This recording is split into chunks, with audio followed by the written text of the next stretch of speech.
Assalamualaikum warahmatullahi wabarakatuh. Alhamdulillahi rabbil alamin. Wassalatu wassalamu ala ashrafil mursalin Nabiyyina wa maulana Muhammadin wa ala alihi wa sahbihi ajma'in. Wa ashhadu an la ilaha illallah wahdahu la syarika lah. Wa ashhadu anna Muhammadan abduhu wa rasuluh. Salawatu Rabbi wa salamu alaihi wa ala alihi wa sahbihi wa man tabi'ahum bi ihsanin ila yaumiddin. Alhamdulillah, puji syukur kita haturkan kehadirat Allah Subhanahu wa taala pagi ini di Masjid Baitul Ma'mur ini masuk Denpasar. Di Denpasar, Bali. Allah Subhanahu wa taala memberikan kita semangat untuk belajar bersama. Semoga Allah jadikan majelis yang kita selenggarakan sebagai majelis yang betul-betul mendatangkan kebaikan. Setidaknya kita berharap semoga majelis ini bisa menambah semangat kita untuk berbuat taat atau menambah semangat kita untuk meninggalkan maksiat. Ketika ada satu saja sebuah manfaat yang kita dapatkan dari sebuah majelis dan itu kita kumpulkan, semoga menghalangi potensi yang dimiliki oleh masing-masing manusia untuk semakin jauh dari Allah. Menghalangi potensi untuk semakin jauh dari Allah bisa dengan menambah ketaatan atau mengurangi kualitas kemaksiatan. Dan di majelis ilmu dijanjikan oleh Nabi SAW sepanjang yang dilakukan adalah pembahasan Al-Quran dan hadis. Kemudian mereka berkumpul di salah satu rumah Allah, maka Allah akan menurunkan as-sakinah. Sebagaimana disebutkan dalam hadis yang sahih, majtama'a qaumun fi baitin min buyutillah yatluna kitaballah wa yatadarasunahu bainahum illa nazalat alaihimus sakinah. Apabila ada sekelompok orang yang berkumpul di salah satu rumah Allah, mereka mengkaji kitabullah dan saling memahaminya, maka akan turun as-sakinah. Apa manfaat as-sakinah? Allah Ta'ala berfirman, huwallazi anzala as-sakinata fi qulubil mu'minin liyazdadu imanan ma'a imanihim. Dialah zat yang menurunkan as-sakinah di hati hambanya yang beriman, liyazdadu imanan ma'a imanihim, agar iman mereka semakin bertambah di samping iman yang sudah mereka miliki. Sehingga dengan bekal as-sakinah maka iman seorang hamba akan naik. Dari sinilah majelis ilmu disebut sebagai majlisul iman. Sehingga dulu sahabat Mu'adz bin Jabal radhiyallahu anhu ketika mengajak masyarakat untuk kumpul kajian, Mu'adz mengatakan, "Haya nu'minu sa'atan." Mari kita ngecas iman sesaat. Sehingga di majelis ilmu kita hadir untuk ngecas iman. Iman kita semakin bertambah dengan cara mentaati Ar-Rahman. Sebagaimana kata para ulama, al-imanu yazidu wa yanqus, yazidu bi ta'atir rahman wa yanqus bi ta'ati syaitan. Iman bisa bertambah dan berkurang, bertambah dengan mentaati Ar-Rahman dan berkurang dengan mentaati setan. Dua posisi ini terjadi ketika seorang hamba semakin menambah ketaatan kepada Allah, baik dalam masalah ibadah, dalam masalah menyesuaikan hukum dan aturan terkait muamalah, atau semakin menjauhi setan dengan meninggalkan maksiat. Maka ketika kita hadir di sebuah majelis ilmu, lalu pengaruh dalam diri kita semakin semangat untuk beribadah, atau semakin sesuai dengan aturan Allah, kenal halal haram, kenal mana yang boleh, mana yang tidak boleh, atau semakin jauh dari maksiat, kita semakin takut untuk berbuat dosa, maka walhamdulillah insyaallah majelis itu adalah majelis yang bermanfaat yang sejatinya. Di kesempatan ini tadi disampaikan dalam pengumuman, kita akan membahas tentang akibat meremehkan dosa. Akibat meremehkan dosa. Dan umumnya yang diremehkan itu adalah sesuatu yang kecil, sehingga dia merasa tidak takut ketika berbuat maksiat itu. Dia mengakui itu maksiat, tapi diremehkan. Bedakan antara orang yang tidak mengakui perbuatan itu sebagai perbuatan maksiat dengan orang yang meremehkan perbuatan maksiat. Kalau tidak mengakui perbuatan maksiat, sebabnya bisa jadi dia nggak tahu, atau yang kedua, dia tidak mempercayainya kalau itu adalah sebuah perbuatan maksiat. Misalnya ada orang yang tidak mengakui sebuah perbuatan ini sebagai perbuatan riba, karena dia nggak tahu kalau itu riba, atau dia tahu itu riba, tapi dia tidak mempercayainya, dia menolaknya, sampai pada titik menghalalkan apa yang Allah haramkan.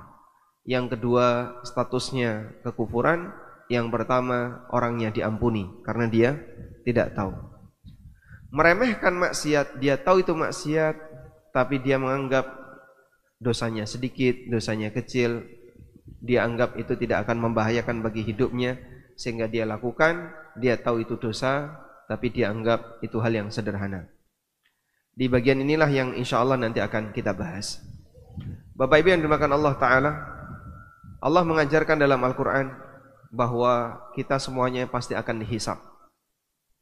Dan bentuk metode Allah menghisab hamba adalah Allah Ta'ala memberikan kitab kepada mereka. Allah berikan buku catatan amal, kitab catatan amal di yaumil qiyamah. Allah mengatakan, "Faman utiya kitabahu biyaminih fasawfa yuhasabu hisaban yasira." Barang siapa yang diberi kitab dengan tangan kanannya, maka dia akan dihisab dengan hisab yang mudah. Wa amma man utiya kitabahu wara'a dhahrih, dan adapun orang yang diberi kitab dari arah belakangnya. Ada ayat yang lain, wa amma man utiya kitabahu bishimalih, dan ada yang diberi kitab bishimalihi dengan tangan kirinya. Berarti dia menerima kitab dengan tangan kirinya, itu pun dari arah belakang. Dan orang seperti ini akan mengatakan thuburon, kecelakaan. Bagaimana bentuk kitab ini? Kitab ini, buku catatan ini dinyatakan oleh Allah Ta'ala, la yughadiru saghiratan wala kabiratan illa ahsaha. Tidak membiarkan yang besar maupun yang kecil, illa ahsaha, kecuali semuanya dimasukkan. Hingga orang yang rajin berbuat dosa, dia ketakutan untuk melihatnya. Allah Ta'ala berfirman, wa wudi'al kitab fataral mujrimina mushfiqina mimma fihi wa yaquluna ya wailatana ma li hadzal kitab la yughadiru saghiratan wala kabiratan illa ahsaha. Diberikanlah kitab-kitab catatan amal itu. Fataral mujrimin, maka engkau akan lihat al-mujrimun, orang yang rajin berbuat dosa. Mushfiqina mimma fihi, mereka ketakutan untuk membaca isinya. Kenapa ketakutan membaca isinya? Dia ketakutan dengan seluruh amalnya yang isinya keburukan.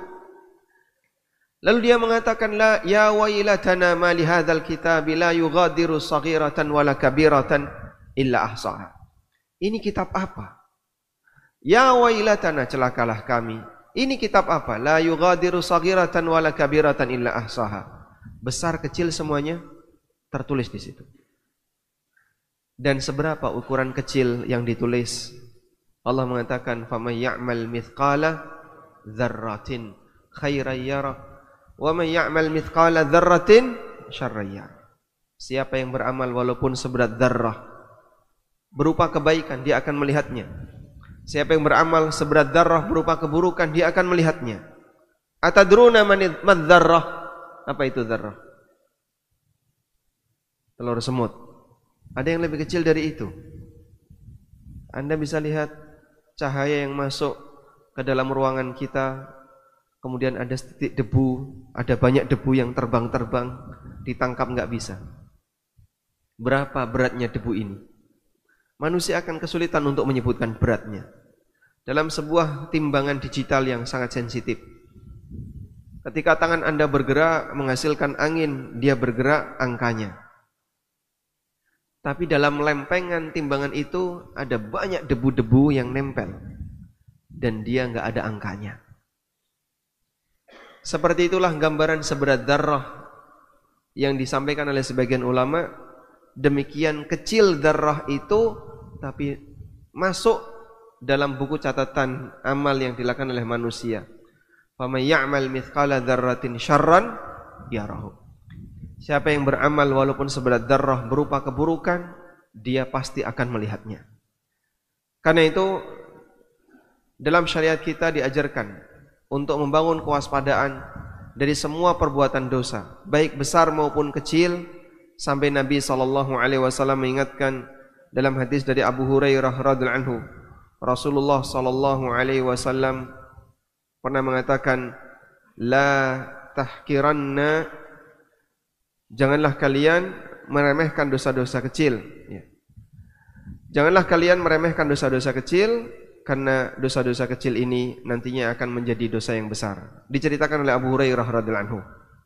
Beliau mengatakan, kharajna ma'a Rasulillah sallallahu alaihi wasallam yauma Khaibar. Ini contoh dampak meremehkan dosa kecil. Kami berangkat bersama Rasulullah sallallahu alaihi wasallam ketika peristiwa perang Khaibar. Falam nagnam dhahaban wala fiddah. Dan kami tidak mendapatkan ghanimah berupa emas maupun perak. Illal amwala wath thiyaba wal mata', selain beberapa harta benda seperti makanan, kemudian perabotan, pakaian dan yang lainnya. Fa ahda rajulun min bani Dhabib yuqalu lahu Rifa'ah bin Zaid li Rasulillah sallallahu alaihi wasallam yuqalu lahu Mid'am. Kemudian Rifa'ah bin Zaid menghadiahkan kepada Rasulullah sallallahu alaihi wasallam seorang budak namanya Mid'am. Wajjaha Rasulullah sallallahu alaihi wasallam ila Wadil Qura. Kemudian Rasulullah sallallahu alaihi wasallam menyuruh budak ini untuk menuju ke daerah Wadil Qura. Hatta idza kana biwadil Qura bainama Mid'am yahuttu rahlan li Rasulillah sallallahu alaihi wasallam idza sahmun a'irun faqatalah. Ketika Mid'am ini sedang menyiapkan kendaraan untuk Rasulullah sallallahu alaihi wasallam, tiba-tiba ada panah yang nyasar ke arahnya lalu menancap ke badannya, kemudian dia mati. Faqala an-nas, maka manusia yang hanya melihat dari sisi zahirnya, mereka mengatakan hani'an lahul jannah, dia akan mendapatkan surga. Sungguh bahagia orang ini, dia mati terbunuh fi sabilillah dalam rangka mau melayani Rasulullah sallallahu alaihi wasallam sehingga dia akan mendapatkan surga. Faqala Rasulullah sallallahu alaihi wasallam, namun apa kata Nabi sallallahu alaihi wasallam? Kalla, tidak. Sebaliknya, walladzi nafsi biyadihi inna asy-syamlata allati akhadhaha yauma Khaibar minal maghanim lam tusibha al-maqasim la tashta'illu alaihi nara. Sungguh demi Allah, dia telah mencuri, dia mengambil syamlah, sebuah baju yang dia ambil dari harta rampasan perang sebelum dibagi, ini akan membakar dia di neraka. Falamma sami'a dzalikan nas, ketika Nabi sallallahu alaihi wasallam menyampaikan ini, maka banyak orang yang kemudian store. Ada yang menyerahkan 1 kalung sandal, ada yang menyerahkan 2 kalung sandal, ada yang menyerahkan sandal itu sendiri. Ya Rasulullah, ini saya ambil ketika perang. Jadi yang mungkin dalam anggapan manusia mengambil sedikit itu enggak apa-apa. Tapi oleh Nabi SAW dinyatakan dia di neraka disebabkan karena dia mengambil satu baju yang bukan haknya, yang itu merupakan ghanimah sebelum dibagi. Ketika orangnya mati sampai menghilangkan pahala jihad dia, bahkan sebaliknya dia dimasukkan ke dalam neraka. Lalu kemudian para sahabat yang mendengar itu langsung setor. Ini yang dia ambil waktu perang tadi. Ada yang cuma bawa 1 sandal, ada yang cuma bawa kalung sandal. Dan dulu jamaah, yang namanya benda-benda yang melekat pada manusia, ketersediaannya masih terbatas, sehingga harganya cukup mahal. Maka baju itu mahal dulu, sarung pakaian itu mahal, kemudian sandal itu mahal. Karena benda seperti ini ketersediaannya masih terbatas. Mungkin berbeda dengan zaman sekarang. Meskipun berapa sih nilai satu kalung sandal? Tentu saja lebih murah dibandingkan baju. Sampai kata Nabi SAW, syirakun min narin, syirakani min narin. Satu kalung sandal penyebab neraka, dua kalung sandal penyebab neraka. Hanya kalung sandal diserahkan. Apalagi amplop liar. Bagaimana dengan mereka yang menerima dengan jumlah besar? Bagaimana dengan mereka yang mendapatkan harta dari sesuatu yang haram dengan jumlah yang lebih besar? Jika hanya sebatas kalung sandal menyebabkan orang masuk neraka, bagaimana dengan yang nilainya lebih besar? Baik. Dari sinilah kita bisa lihat bagaimana Rasulullah SAW mengingatkan, jangan remehkan semua perbuatan dosa. Walaupun itu kelihatannya kecil, tapi ini menjadi penyebab kebinasaan ketika di yaumil qiyamah. Dan kita lihat bagaimana kondisi para sahabat. Sahabat adalah manusia yang demikian takut dengan perbuatan dosa, sampai yang mungkin kita anggap itu lebih lembut dibandingkan rambut, tapi bagi para sahabat itu hal yang membinasakan. Anas bin Malik radhiyallahu anhu mengatakan, bagaimana para sahabat menilai sebuah perbuatan dosa. Innakum lata'maluna a'malan hiya addaqqu fi a'yunikum minasy'ari. Kalian melakukan amalan yang itu lebih lembut bagi kalian dibandingkan rambut. Lebih lembut dibandingkan rambut. Dalam pandangan kalian itu lebih lembut dibandingkan rambut. In kunna lana'udduha ala ahdin Nabi sallallahu alaihi wasallam minal mubiqat. Tapi dulu di zaman Nabi SAW kami anggap itu sebagai al-mubiqat, sesuatu yang bisa membinasakan. Kita menganggapnya itu lebih remeh dibandingkan rambut, tapi bagi para sahabat, innahu minal mubiqat, itu termasuk di antara bentuk dosa besar. Keterangan yang lain disampaikan oleh Ubadah bin Qurt radhiyallahu anhu. Beliau mengatakan, innakum lata'tuna umuran hiya addaqqu fi a'yunikum minasy'ari. Kalian melakukan berbagai macam maksiat yang kalian anggap dalam pandangan kalian itu lebih lembut dibandingkan rambut. Kunna na'udduha ala ahdi Rasulillah sallallahu alaihi wasallam al-mubiqat. Padahal kami dulu di zaman Nabi sallallahu alaihi wasallam menganggap perbuatan dosa itu sebagai al-mubiqat, perbuatan dosa yang membinasakan, artinya masuk kategori dosa besar. Qala Humaid, perawi yang bernama Humaid mengatakan, fadzukira dzalika li Muhammad bin Sirin. Lalu apa yang disampaikan oleh Ubadah bin Qurt ini diceritakan kepada Muhammad bin Sirin, seorang ulama tabi'in. Faqala, kemudian Muhammad bin Sirin mengatakan, sadaqa, betul apa yang dikatakan oleh Ubadah bin Qurt, wa ara jarral izar minha, dan menurutku nyeret sarung ketika orang berpakaian kemudian pakaiannya menjuntai ke tanah, minha termasuk diantaranya. Yang mungkin bagi sebagian orang zaman sekarang, cuman kayak gini kok dibahas, cuman kayak gini kok dianggap dosa, cuman kayak gini, cuman kayak gini, cuman kayak gini. Berawal dari kata cuman seperti ini, akhirnya orang berani untuk melakukannya. Baik. Demikian pula para sahabat yang lain. Mereka adalah orang-orang yang demikian takut terhadap perbuatan maksiat. Aisyah radhiyallahu anha pernah menyampaikan, qala li Rasulullah sallallahu alaihi wasallam. Rasulullah sallallahu alaihi wasallam pernah berpesan kepadaku, ya Aisyatu, iyyaki wa muhaqqiratil a'mal fa inna laha minallahi taliban. Wahai Aisyah, janganlah kamu meremehkan amal, sesungguhnya Allah Ta'ala akan menuntutnya. Baik besar maupun kecil, semua akan dituntut oleh Allah Subhanahu wa Ta'ala. Demikian pula yang disampaikan oleh Sahal bin Sa'ad As-Sa'idi. Qala Rasulullah sallallahu alaihi wasallam, Iyyakum wa muhaqqiratiz dzunub.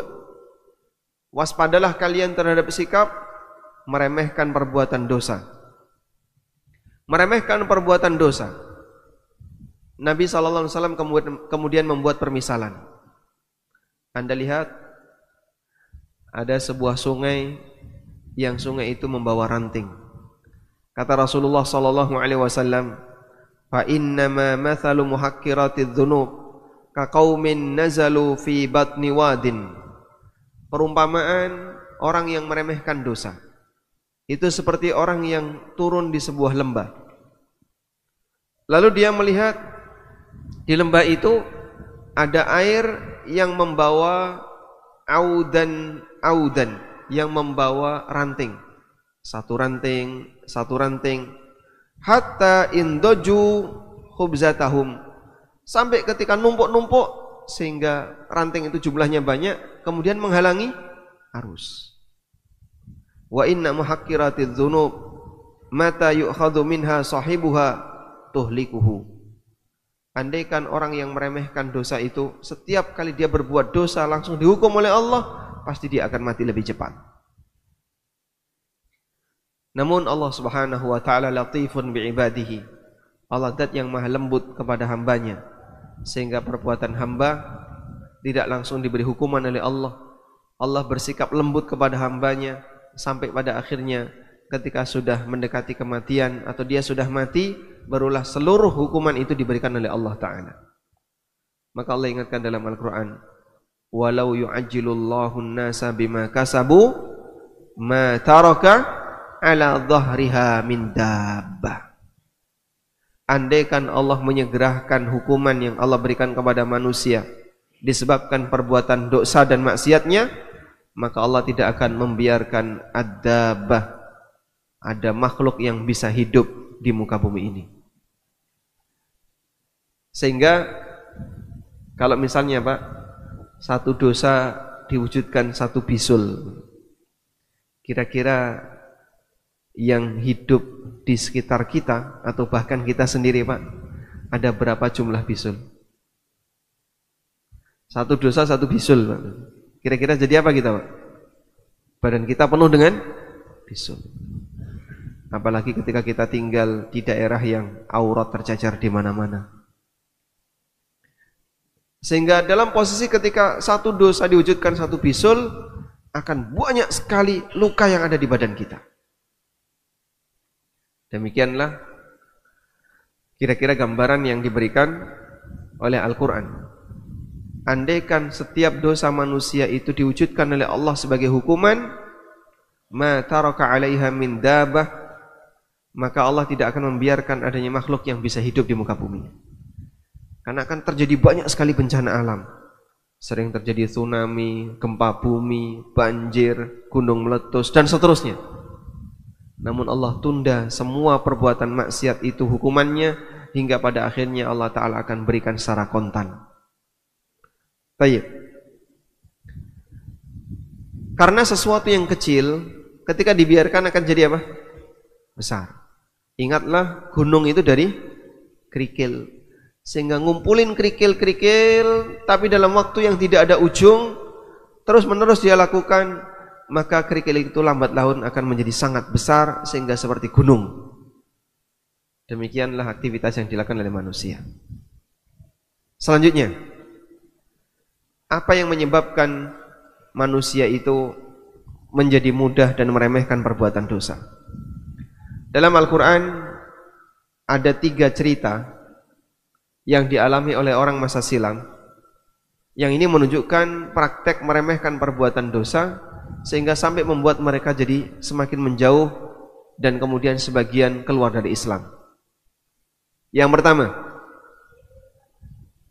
keyakinan bahwa ketika kita berbuat dosa, nanti kalaupun masuk neraka hanya sebentar. Siapa yang punya keyakinan ini yang Allah ceritakan dalam Al-Quran? Orang Yahudi. Allah Subhanahu wa ta'ala mengatakan, wa qalu lan tamassana an-naru illa ayyaman ma'dudat. Mereka mengatakan, lan tamassana an-naru illa ayyaman ma'dudat. kami tidak akan tersentuh neraka kecuali hanya beberapa hari saja. Paling nek nyemplung neraka ya cuma sebentar. Kalau masuk neraka paling cuma sebentar, hanya beberapa hari saja.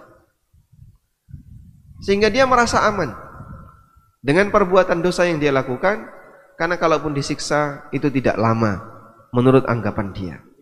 Kalaupun disiksa itu tidak lama, paling hanya sebentar, sehingga membuat dia semakin berani untuk berbuat maksiat.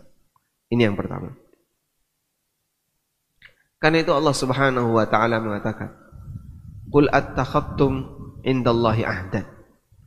Apakah kalian sudah pernah mengikat perjanjian dengan Allah sehingga kalian yakin kalau nanti masuk neraka hanya sebentar? Dari mana kamu tahu? Padahal jamaah, satu hari di akhirat sama dengan berapa? Sama dengan 1000 tahun. Satu hari di akhirat sama dengan 1000 tahun. Manusia merasakan suasana yang demikian lama, sehingga satu hari di akhirat seperti 1000 tahun. Yang kedua, yang menyebabkan orang itu semakin berani berbuat maksiat, keyakinan bahwa setelah berbuat maksiat saya bisa beramal soleh, dan nanti saya akan bertaubat dengan amal soleh itu, dosa-dosa saya akan diampuni. Keyakinan selesai maksiat dia bisa beramal soleh, yang amal soleh itu akan menghapus dosanya. Allah bercerita tentang saudara-saudaranya Yusuf. Bagaimana kondisi saudaranya Yusuf? Saudaranya Yusuf, mereka membuat makar untuk membunuh siapa? Nabi Yusuf. Allah Subhanahu wa taala mengatakan salah satu ucapan tentang mereka, Allah sebutkan dalam Al-Qur'an, "Uqtulu Yusufa aw itrahuhu ardan yakhlu lakum wajhu abikum wa takunu min ba'dihi qauman salihin." Uqtulu Yusuf, bunuh Yusuf. Aw itrahuhu ardan, atau buang dia ke padang pasir. Yakhlu lakum wajhu abikum, agar keberadaan Yusuf tidak mengganggu kalian di mata bapak-bapak kalian, di mata bapak kalian. Artinya apa? Mereka selama ini merasa iri ketika Yusuf ada di keluarga mereka, mereka iri. Kenapa yang disayang kok Yusuf? Sehingga membuat mereka ingin menyingkirkan Yusuf. Uqtulu Yusuf awitrahu ardan yakhlu lakum wajhu abikum. Buang Yusuf ke padang pasir, atau bunuh itu Yusuf biar dia tidak ganggu kalian di mata wajah bapak kalian. Wa takunu min ba'dihi qauman salihin. Dan nanti setelah ini mari kita sama-sama jadi orang saleh. Jadi punya rencana untuk membunuh seorang nabi, tapi setelah itu mereka mengatakan apa? Wa takunu min ba'dihi qauman salihin. Nanti setelah ini kita akan jadi orang saleh. Sehingga terkadang ada orang yang merencanakan maksiat, tapi di saat yang sama dia juga punya rencana untuk berbuat taat setelah maksiat. Nah, paling nanti kalau dipakai sholat kan dosanya hilang. Katanya kalau dipakai haji, dipakai umroh, dosanya hilang. Kalau nanti dikeluarkan dengan zakat, hartanya akan kembali suci. Dan ungkapan-ungkapan yang semisal yang itu memotivasi orang untuk berbuat maksiat. Saya punya sedikit cerita. Yang merem mungkin melek dulu ya, biar Anda bisa mengambil pelajaran dari cerita ini. Saya pernah diminta ngisi di sebuah instansi yang cukup basah, karena nggak ada atapnya. Jadi kalau hujan kena semua ya. Nah, salah satu peserta kajian di instansi itu minta kepada saya, tolong nanti sampaikan tentang masalah muamalah, karena pelanggaran muamalah di sini cukup banyak. Memang menyebut pelanggaran, menyebut namanya saja sudah sensitif. Sehingga saya hindari kalimat itu karena mungkin akan sedikit menyakitkan. Pengalaman yang sama juga dialami oleh asatidzah yang lain. Ada salah satu ustadz yang tinggal di Kalimantan dan beliau punya kajian rutin di sebuah instansi yang sangat kebanjiran, bukan cuma basah. Dan awalnya beliau membuka kajian membahas masalah sholat. Masya Allah, jumlah pesertanya banyak sekali. Dan alhamdulillah itu dikondisikan karena pas istirahat siang, sehingga mereka mau mendengarkan. Kemudian ada banyak pertanyaan tentang masalah sholat, masalah toharoh, semuanya bisa menerima dengan baik. Giliran beliau membahas masalah halal haram, banyak yang menghindar. Sampai panitianya mengingatkan, mohon maaf kalau bisa ganti tema. Nggak kuat untuk apa? Mendengarkan. Mereka nggak kuat untuk mendengarkan. Jadi nama pelanggarnya disinggung saja, mereka nggak berani untuk mendengarkan. Kata korupsi misalnya, Pak. Kata korupsi kan bagi masyarakat biasa ya. Korupsi, kita mendengarnya sebagai apa? Perbuatan maksiat yang biasa terjadi di masyarakat, dan kita tidak takut untuk mendengarkan kalimat itu. Di instansi ini menyebut itu sensitif.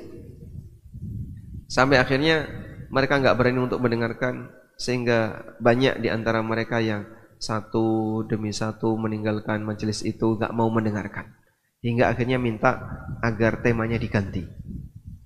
Baik, kembali ke cerita saya tadi. Saya tidak menyinggung kata tadi, kata korupsi atau sogok atau suap, karena saya tahu ini sensitif. Saya hanya menyampaikan tentang bagaimana tanggung jawab manusia besok di akhirat terhadap hartanya. Sekecil apapun yang kita miliki, dan itu berasal dari sesuatu yang bermasalah, maka akan menjadi sumber musibah ketika menghadap Allah. Karena yang namanya karakter dunia, yang halal dihisab, yang haram diadab, tidak ada yang ketiga. Dalam posisi itu kita ingatkan, siapapun yang mati, dia bukan kemudian selesai. Akan ada kehidupan yang kedua, di mana di kehidupan yang kedua dia akan menjalani hisab. Dan pada saat dia menjalani hisab, di antara yang dihisab adalah hartanya. Kita sampaikan untuk diingatkan dengan akhirat, sadar akan akhirat, sadar akan hisab. Walhamdulillah, roman muka berubah. Semoga ini salah satu tanda mereka sudah mulai menyadari. Selesai kajian, mikrofon diambil alih oleh pembawa acara, oleh MC. Lalu MC mengatakan, Bapak Ibu, para aparat, para karyawan dan seterusnya, kita sebagai hamba Allah, yang penting itu rajin ibadah, rajin sholat, rajin puasa, jangan lupa sedekah, insya Allah semuanya masuk surga. Nah, selesai. Insya Allah semuanya masuk surga. Sudah? Mentah semua yang saya kasihkan. Di saat yang sama kita dimotivasi, di saat yang sama kita ditakuti. Tapi jangan sampai membuat khauf hilang gara-gara roja. Semangat untuk membangun rasa takut jangan sampai hilang gara-gara orang dikasih motivasi untuk melakukan hal yang ringan dan bisa menghasilkan pahala besar. Karena kalau seperti ini caranya, dia akan bertahan dalam perbuatan maksiat. Seperti tadi, Pak. Uqtulu Yusuf awitrahu ardan yakhlu lakum wajhu abikum. Bunuh Yusuf. Atau kita buang ke padang pasir biar dia enggak ganggu di rumah ini.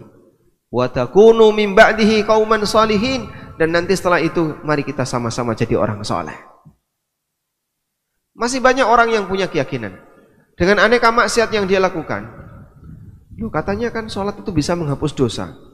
Antara sholat satu dengan sholat yang kedua, as-salawatul khams wal jum'ah ilal jum'ah wa ramadan ila ramadan. Antara sholat satu dengan sholat berikutnya, Jumat ke Jumat berikutnya, Ramadan ke Ramadan berikutnya, gimana? Akan bisa menghapus dosa. Majtuni batil kabair, sepanjang dosa-dosa besar dijauhi. Sehingga status ibadah memang bisa jadi kafarah atas perbuatan dosa. Namun bukan berarti kita diajarkan untuk meremehkan dosa.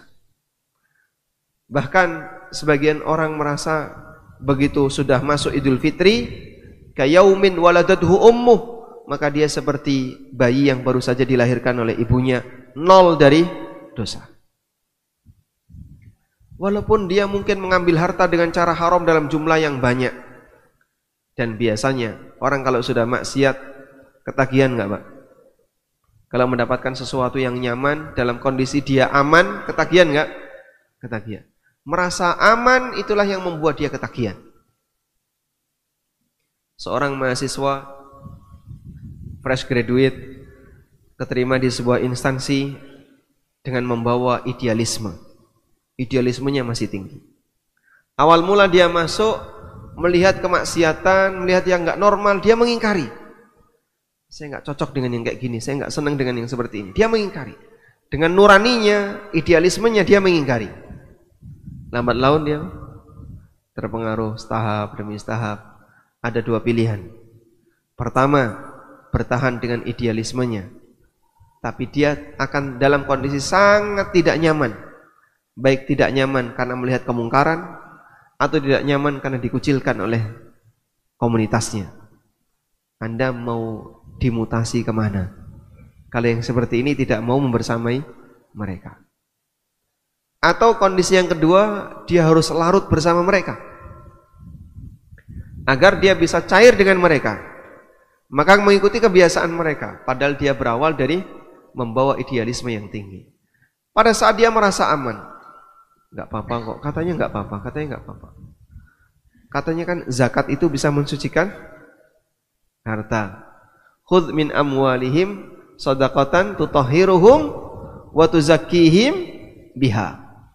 Ambillah harta mereka sebagai zakat, shadaqatan tutahhiruhum, yang membersihkan mereka, wa tuzakkihim biha, dan mensucikan mereka.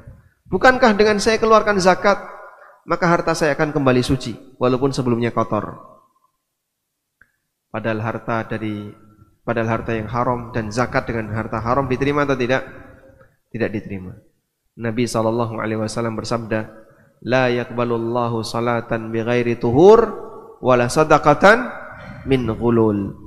Allah tidak menerima salat tanpa bersuci, dan Allah tidak menerima sedekah dari harta ghulul, dari harta khianat, yaitu mengambil harta dari orang lain atau dari harta milik bersama, milik instansi, milik negara, milik yayasan, dan yang lainnya. Baik, disinilah kita diajarkan waspada dengan yang namanya meremehkan dosa. Dan salah satu di antara penyebab orang meremehkan dosa adalah dia merasa aman ketika berbuat dosa, dan dia yakin pasca melakukan perbuatan dosa ini akan hilang dengan perbuatan ibadah. Nanti dipakai umroh, selesai umroh, selesai haji, seperti bayi yang baru lahir dari ibunya. Dia tidak menyangka bahwa haji dan umrah dengan menggunakan harta haram enggak ada nilainya. Umar bin Khattab radhiyallahu anhu pernah menyampaikan, apabila orang berangkat haji dengan harta haram, lalu dia mengucapkan labbaik Allahumma labbaik, dibalas oleh Allah, la labbaika wala sa'daik, enggak ada labbaik untuk kamu. Ini tamu datang tapi ditolak oleh tuan rumah. Maluka malun haram waji'ta biwizrin, hartamu adalah harta yang haram dan engkau datang dengan membawa dosa. Sehingga bukannya kebaikan yang dia dapatkan, tapi justru yang dia dapatkan adalah keburukan. Demikianlah bahaya yang terjadi ketika seorang hamba tidak waspada dengan harta yang haram. Karena itu jamaah, keyakinan bahwa selesai berbuat maksiat, dosanya akan hilang dengan ketaatan, ini bisa menjadi motivasi orang untuk semakin berbuat maksiat, semakin melanggar, karena dia dalam posisi merasa aman. Demikian pula yang Allah sebutkan dalam firman-Nya terkait kebiasaan buruk orang Yahudi. Allah menceritakan tentang kebiasaan buruk pendeta Yahudi yang mereka menerima suap dan dia tahu itu dosa. Tapi dalam keyakinan mereka, sayughfaru lana, kita akan diampuni. Anda bisa lihat di surat Al-A'raf ayat 169.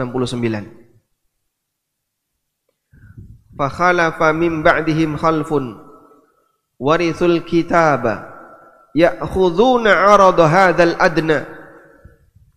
Kemudian datang generasi setelah mereka, warithul kitab, yang dia mewarisi Alkitab. Mereka mendapatkan warisan Alkitab, maksudnya adalah yang mendapatkan Taurat dari generasi sebelumnya. Ya'khudhuna 'arada hadzal adna, dan dia mengambil harta yang hina, harta yang rendah, disebabkan karena mereka menyampaikan fatwa yang salah. Wa yaqulun, dan mereka mengatakan, sayughfaru lana, kita akan diampuni. Jadi pada posisi ketika mereka mengambil suap, keyakinannya apa? Nanti kita akan diampuni. Wa iyyatuhum aradum mithluhu ya'khudhu. Ketika datang lagi suap, mereka ngambil lagi. Setelah berdosa, dia sadar itu dosa, dia yakin akan diampuni. Ketika datang pemicu maksiat berikutnya, dia melakukan lagi. Sehingga orang ini tidak ada penyesalan dari perbuatan dosa itu, maka selesai berbuat dosa, dia merasa akan minta ampun kepada Allah, mohon ampun kepada Allah, kemudian nanti ketika datang pemicu dosa lagi, dia mengambil dosa lagi, dan demikian seterusnya. Sehingga ini membuat dia tidak ada rasa takut terhadap perbuatan maksiat, karena dia merasa setelah ini dia bisa minta ampun. Bukankah Allah itu Maha Pengampun? Bukankah Allah itu Maha Penyayang kepada hambanya? Sehingga kalau kita rajin istighfar, dosa kita akan hilang. Siapa yang jamin? Pada posisi inilah yang membuat kamu jadi semakin berani untuk durhaka kepada Allah. Bagian akhir jamaah, ada sebuah perkataan seorang ulama. Beliau menyampaikan, la tanduru ila sigharil ma'asi, walakin induru ila 'azamati man ta'si. Jangan kau melihat kecilnya dosa, tapi lihatlah keagungan zat di mana kau bermaksiat kepadanya. Walaupun dosa itu adalah dosa kecil, tapi kita bermaksiat kepada siapa? Zat yang Maha Agung, Allah Subhanahu wa taala. Demikian yang bisa kita sampaikan. Itu alarm bangun tidur atau alarm? Wasyara. Wassallallahu ala nabiyyina Muhammadin wa ala alihi wa sahbihi wasallam. Terima kasih. Assalamualaikum warahmatullahi wabarakatuh. Waalaikumsalam warahmatullahi wabarakatuh. Ustaz, beberapa hal yang Ustaz sampaikan tadi yang membuat orang akhirnya meremehkan perbuatan dosa. Ada satu ayat lagi Ustaz, ya, yang saya mohon bisa dijelaskan supaya ini juga tidak membuat kita kemudian meremehkan dosa. Misalnya kalau di Az-Zumar ayat 53 Ustaz, ya. Ya ibadiyalladzina asrafu ala anfusihim la taqnatu min rahmatillah. Innallaha yaghfiru dzunuba jami'ah. Nah, ini yang dimaksud yaghfiru dzunuba jami'ah. Yang kedua hadis qudsi, ya. Ya ibnu Adam, innaka ma da'autani wa rajautani ghafartu laka 'ala ma kana fika wala ubali. Dan seterusnya hadis ini masih ada 2 poin lagi ada sini, tapi cukup satu itu. Mohon dijelaskan dimaksud oleh Allah dosa diampuni, bahkan Allah mengatakan tidak peduli, ya. Supaya ini juga tidak membuat kita meremehkan dosa, ya. Ini memaknai ini bagaimana Ustaz? Terima kasih. Assalamualaikum warahmatullahi wabarakatuh. Waalaikumsalam warahmatullahi wabarakatuh. Kita diajarkan keseimbangan. Sebagaimana dalam Al-Quran ada ayat yang membangun harapan, dalam Al-Quran juga ada ayat ancaman. Sehingga ketika seorang hamba seimbang dalam bersikap, pada dirinya ada ar-raja dan ada khauf, dia bisa berjalan menuju Allah dengan seimbang. Kita semuanya sedang berjalan menuju Allah. Ya ayyuhal insan innaka kadihun ila rabbika kadhan famulaqih.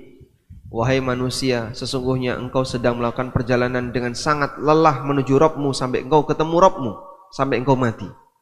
Sehingga semua manusia sedang melakukan perjalanan menuju Allah. Yang namanya berjalan berarti harus seimbang kanan dan kiri. Untuk bisa seimbang kanan dan kiri, bentuknya adalah seimbang bainal khaufi war raja, antara rasa takut dengan harapan. Dan dua hal ini tidak saling bertentangan. Mungkin saja dalam diri seorang hamba tertanam dalam dirinya harapan besar terhadap rahmat Allah, di saat yang sama dia takut dari azab Allah. Suatu ketika Nabi SAW beliau menjenguk seorang pemuda yang sedang sakit parah. Kemudian Nabi SAW bertanya kepada pemuda ini, "Ma tajiduka?" Sekarang apa yang kamu rasakan? Bagaimana kondisi perasaanmu? Lalu pemuda ini mengatakan, "Wallahi ya Rasulullah. Ya Rasulullah, demi Allah, aku sangat mengharapkan rahmat dari Allah dan aku takut terhadap dosa-dosaku akan diadab oleh Allah."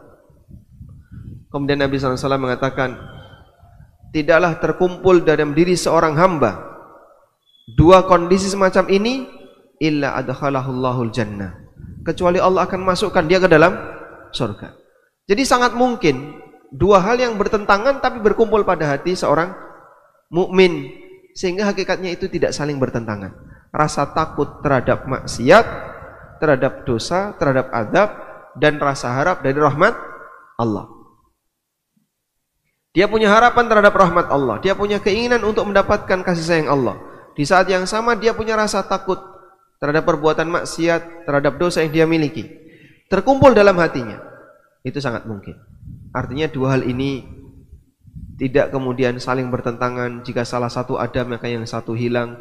Jika yang kanan ada yang kiri hilang, yang kiri ada yang kanan hilang. Tidak demikian. Karena itu ada kelompok yang menyimpang berkaitan dengan masalah al-wa'd wal wa'id, berkaitan dengan masalah ar-raja wal khauf, tentang masalah janji dan ancaman. Kelompok yang pertama terlalu berlebihan dalam menyikapi ancaman, sehingga dia punya prinsip manusia yang berbuat maksiat, berbuat dosa maka kekal di neraka. Satu perbuatan dosa kekal di neraka.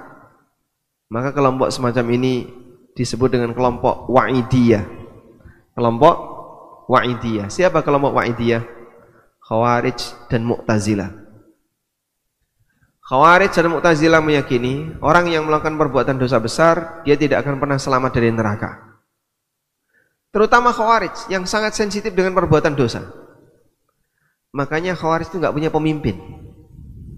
Sehingga pada kelompok Khawarij ini dia meyakini manusia itu harus bersih dari perbuatan dosa. Mana mungkin? Mungkin nggak manusia bersih dari perbuatan dosa? Tidak mungkin. Mana mungkin manusia bersih dari perbuatan dosa? Maka pemimpinnya kalau melakukan kesalahan dilengsarkan, ganti pemimpin yang baru. Kalau melakukan kesalahan lagi dilengsarkan, ganti pemimpin yang baru lagi. Terus seperti itu. Anda lihat ya kondisi ISIS. ISIS yang dia ingin membangun negara berasaskan manhaj Khawarij nggak bisa berjalan. Kenapa? Pemimpinnya gonta-ganti. Pemimpin siapa? Kemarin kan yang pertama siapa? Abu Bakar al-Baghdadi ya. Sebentar dilengsarkan, ganti siapa lagi? Dilengsarkan lagi, ganti siapa lagi? Terus seperti itu, nggak ada ujungnya. Karena yang namanya pemimpin pasti kan dia melakukan perbuatan salah. Tidak mungkin. Sebagaimana manusia yang lain pasti melakukan perbuatan salah. Ini kelompok yang ekstrim dalam urusan ancaman, sehingga dianggap sebagai kelompok al-wa'idiyah. Mu'tazilah juga sama. Siapa yang melakukan perbuatan dosa besar, maka dia ketika di dunia berada di fi manzilatin bainal manzilatain, di antara dua posisi. Sebaliknya ada yang terlalu meremehkan perbuatan dosa, sehingga rojaknya yang terlalu besar, harapannya yang terlalu besar. Ini kelompok Murji'ah. Sampai mereka meyakini bahwa amal tidak mempengaruhi iman. Orang berbuat maksiat tidak mengurangi iman. Maka disebut Murji'ah karena dari kata arja'a yurji'u yang artinya telat. Artinya telat, kenapa telat? Amalnya ditaruh di belakang iman. Amalnya ditaruh di belakang iman sehingga amal tidak mempengaruhi iman.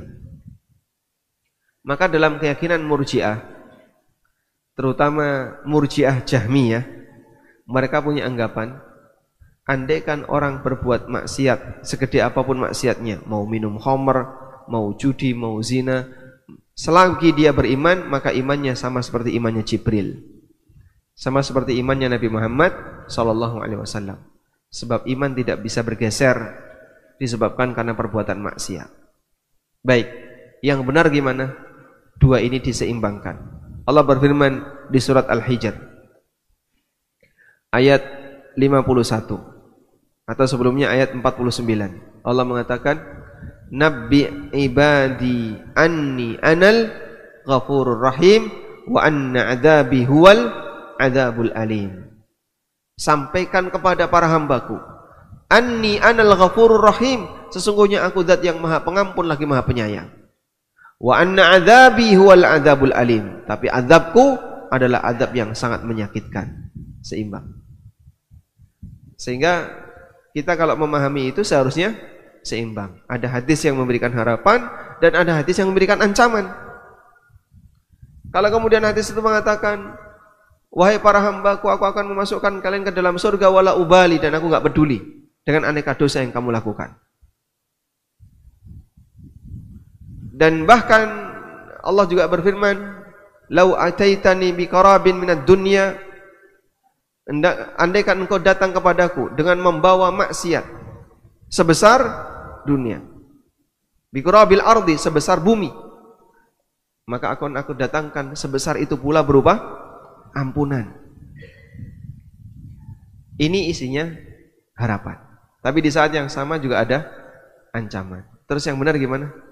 Seimbangkan. Sehingga jangan sampai kita berat salah satu, yang jadinya gimana? Akan memiliki pemikiran yang menyimpang seperti Khawarij dan Murji'ah. Wallahu a'lam. Satu lagi.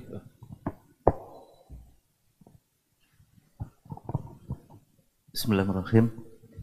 Ustaz, ada ungkapan dari cendekiawan yang pertama, apabila orang itu masuk di lingkungan yang baik, dengan sistem yang baik, mereka akan baik. Tetapi kalau dia masuk di lingkungan yang buruk, dia akan ikut terseret di tempat yang buruk. Itu yang pertama. Yang kedua, 5 bulan yang lalu saya ngurus SIM, Ustaz. Ya, ngurus SIM. Kalau perpanjangan itu hanya 80.000 kurang lebih. Di tempat yang kering ini, Ustaz. Kemudian karena panas-panas, saya coba di tempat yang agak basah, Ustaz. Agak dingin. Di sana 450.000 cepat. Jadi SIM saya ini halal atau haram, Ustaz? Kalau saya gunakan. Mungkin di sini nggak ada yang nyogok, mungkin saya aja yang nyogok mungkin. Nah, ini gimana, Ustaz? Terima kasih. Assalamualaikum. Waalaikumsalam warahmatullahi wabarakatuh. Ketika orang itu berada di tempat yang baik dan gimana? Berada di sistem yang baik dan berawal dari cara yang baik, maka dia akan menjadi baik. Ya, insya Allah idealnya demikian. Sehingga mereka ketika mau belajar misalnya sebagai contoh ya, dia datang di sebuah lembaga pendidikan dengan cara yang baik, dan lembaga pendidikan itu kan disuasanakan kondisi ideal, insya Allah akan menjadi baik. Makanya mohon dijaga baik-baik ya lembaga-lembaga pendidikan itu, hindari sebisa mungkin potensi-potensi pelanggaran seperti hadiah untuk guru, tips untuk para tendik, itu dihindari sebisa mungkin, karena ini mungkin benteng terakhir ya. Kalau di lembaga yang lain praktek seperti itu sudah banyak, pelanggaran sudah banyak. Lembaga pendidikan kalau sudah rusak, sudah. Nanti turunannya akan lebih banyak yang rusak. Makanya di pesantren, jangan sampai pelanggaran-pelanggaran ini dibiarkan. Di lembaga-lembaga pendidikan juga demikian. Di sekolah kami sempat ada beberapa kejadian bocor, sehingga ada guru yang dikasih hadiah oleh wali santri, oleh wali murid dengan nilai hadiah yang cukup besar ya, diumrohkan. Ya akhirnya kita kasih peringatan yang cukup serius. Yang kayak gini nggak boleh. Ini berbahaya. Nah, kalau kemudian lembaga pendidikan saja sudah gagal, bagaimana dengan lembaga yang lain? Jaga sistem itu dengan baik, sedari awal hindari semua potensi maksiat. Jangan remehkan, cuman segini aja kok, cuman sedikit nanti lama-lama jadi bukit. Karena dia menganggap itu sedikit. Nah, kemudian yang kedua berkaitan dengan cara mengambil SIM yang nggak benar. SIM-nya halal atau haram? Boleh dimakan nggak? Nggak boleh. Wallahu a'lam. Siapapun yang mengambil SIM dengan cara yang nggak normal, sehingga kalau nggak normal itu pasti bayarnya lebih. Semua yang nggak normal pasti bayarnya lebih. Maka dia berbuat maksiat. Dia hakikatnya sedang berbuat maksiat. Kalau dia berbuat maksiat terus gimana Pak? Ya dia berdosa. Tapi SIM-nya insya Allah bisa dimanfaatkan selama itu terbit secara legal. Artinya ini bukan SIM palsu. Namun status perbuatan yang dilakukan oleh muslim ini ketika dia mengambil SIM tersebut statusnya adalah maksiat. Wallahu a'lam.